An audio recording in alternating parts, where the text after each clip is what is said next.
Mayor Chris Spearman joins us for this week's City Council recap.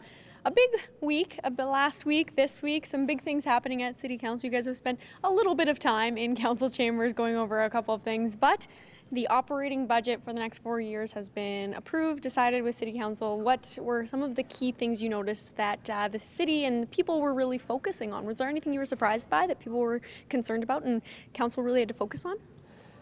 No, we weren't surprised, but I think what we wanted to do was strike a balance between service increases and the costs.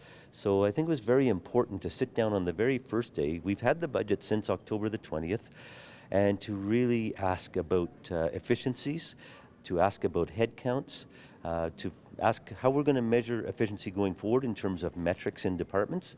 So we did that on the very first day. We dedicated a day to trying to fully understand what our departments were doing and to making sure we were as efficient as we could be.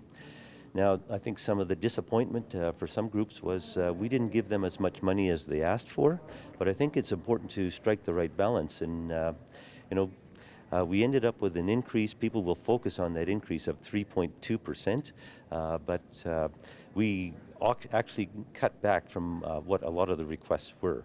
So we want to make sure that taxpayers are getting good value for the monies that they spend. So that's a 3.2% increase over 4 years. Okay, that's an average increase, but the work is not done.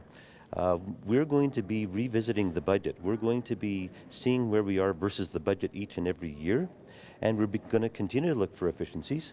And there may be opportunities down the road to reduce that increase, each year as we look at the mill rate. But were there any key points that you think the citizens would be interested to know about? And you really wanted to make sure, as you said, you did due diligence for the operating budget. Yeah, the most important things are protective services. People look for police service, they look for ambulance service and fire service to make sure that those things are in place. In some areas we cut back services and we cut back staffing from what was requested. Very difficult decisions. Council worked from Monday until Saturday at 5 o'clock. We were working full days. Most days we were working till from 9 a.m. till 6 p.m.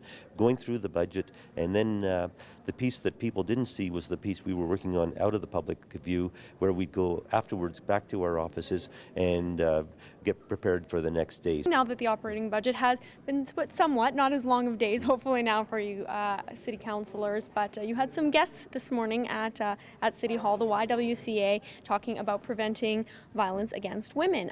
Maybe talk about what their contribution is to the community, speaking of organizations in our community. Well, I think the issue is one that has never been solved. We have these issues that come up from time to time. We had a young woman killed right on the streets of Lethbridge this year, who was struck. Violence against women, we do need to highlight that. Absolutely. Very important awareness, and that's why it's great to have organizations like this in the community. People need to know and be aware of what's happening. Thank you so much, Mayor Chris Spearman. I think raising the awareness means people are watching, and people are looking out for it. And, when there's more people watching, it's less likely to happen. Absolutely. Thank you so much, Mayor Chris Spearman. We really You're very appreciate welcome. it. If you would like to watch live City Council meetings, you can catch them every other Monday right here on Shaw TV.